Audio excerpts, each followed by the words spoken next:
From the Mars Colonial Transporter to Starship, the brainchild of Elon Musk had a pretty long developmental history.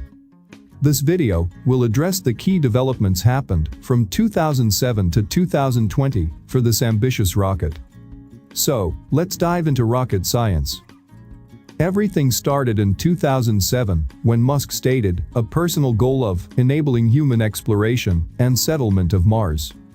The launch vehicle was initially mentioned in public discussions by the SpaceX CEO, Elon Musk, in 2012, known as Mars Colonial Transporter.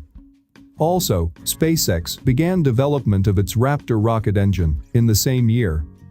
In February 2014, the principal payload for the Mars Colonial Transporter was announced to be a large interplanetary spacecraft capable of carrying up to 100 tons of passengers and cargo to Mars. In his September 2016 announcement, Musk noted that the name Mars Colonial Transporter would not continue as the system would be able to go well beyond Mars. And a new name, Interplanetary Transport System, was selected. Later in 2017, ITS was renamed into BFR, or Big Falcon rocket. Both were two-stage rockets, with many key design changes. Standing at 122 meters, the ITS was the tallest and most powerful rocket ever produced, while BFR was redesigned to 106 meters. ITS was 12 meters in diameter, which shrinks to 9 meters in BFR. Next, let's talk about the number of engines on the vehicle. The BFR had 31 Raptor engines versus 42 in ITS. The new BFR has an impressive 48 meganewtons of thrust at liftoff, which is way down compared to ITS, which claimed 128 meganewtons of thrust. Lastly, payload capacity to low Earth orbit. The BFR can put 150 tons into orbit compared to the ITS, which could do 300 tons. In engineering, changes brings better technologies. On November 2018, 1 year after the announcement of BFR in 2017, SpaceX came up with a new redesigned concept for the BFR by naming Starship for its upper stage and Super Heavy for its booster stage. Musk pointed out that the booster stage was needed to escape Earth's deep gravity well, but not needed for other planets or moons. The key design features of this design includes increasing the total height from previous 106 meters to 120 meters. Using 31 Raptor engines for Super Heavy and 6 Raptor engines, with 3 optimized for sea level and 3 optimized for vacuum, for Starship. Subcooled methane and oxygen became the fuel and the oxidizer powering the mission. Methane, which can be easily manufactured on Mars by using carbon dioxide from Martian atmosphere, became the right choice for fuel. In January 2019, Musk announced that the Starship would no longer be constructed out of carbon fiber. Instead, SpaceX will use stainless steel to build the Starship. Musk cited several reasons, including cost, strength, and ease of production, to justify making the switch. SpaceX immediately started the construction of prototypes. By late May 2019, the first prototype, Starhopper, was preparing for untethered flight tests in Boca Chica, South Texas.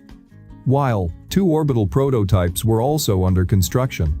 The 2 ships were constructed by competing teams that were required to share progress, insights, and build techniques with the other team, but neither team is required to use the other team's techniques.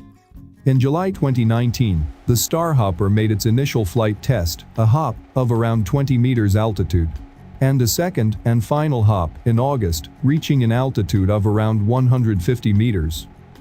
The successful test of Starhopper accelerated the production of Starship orbital prototypes. SpaceX completed the external structure of the Starship Mark I in time for Musk's public update on September 2019. But on 20th November 2019, the Mark I test article came apart in a tank pressure test in Texas. The same day, SpaceX stated that they would stop developing Mark I and Mark II and move on to work on the Mark III and Mark IV articles.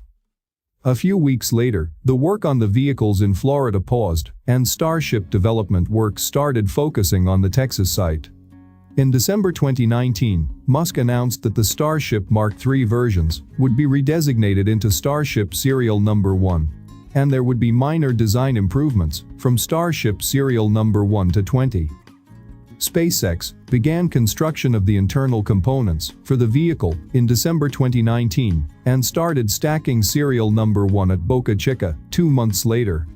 Serial Number 1 failed a cryogenic pressurization test on 28 February 2020 due to a design failure in the lower tank thrust structure. After the incident, SpaceX announced that they were focusing their efforts on the next test article, Starship Serial Number 2, and conducted a successful test of Serial Number 2 tank structure on 8 March 2020. Later, Starship Serial Number 3 was planned to be used for static fire tests and short hops, while Serial Number 4 for longer flights. Starship Serial Number 3 was destroyed during testing on 3 April 2020. The cause of the failure was a testing configuration error. A valve was inadvertently commanded to open, resulting in pressure loss and structural failure of the lower portion of the prototype, and it crumbled under the weight of the heavy methane tanks. The next prototype, Serial Number 4, passed cryogenic pressure testing on 26 April 2020.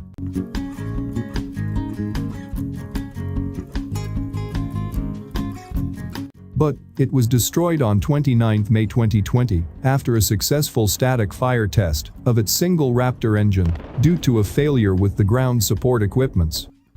Currently, Serial Number 5 and Serial Number 6 are undergoing construction. The future of Starship tests include a 20 km test flight of Starship Serial Number 5 and the first orbital test flight before the end of 2020. Musk declared in June 2020 that the Starship is the top SpaceX priority.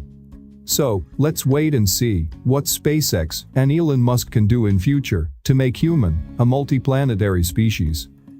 I have deliberately skipped the technical details of Starship in this video because it requires making an entire dedicated video on that topic. So, don't forget to subscribe the channel to learn the engineering aspects of Starship from our future videos. And as always, thanks for watching.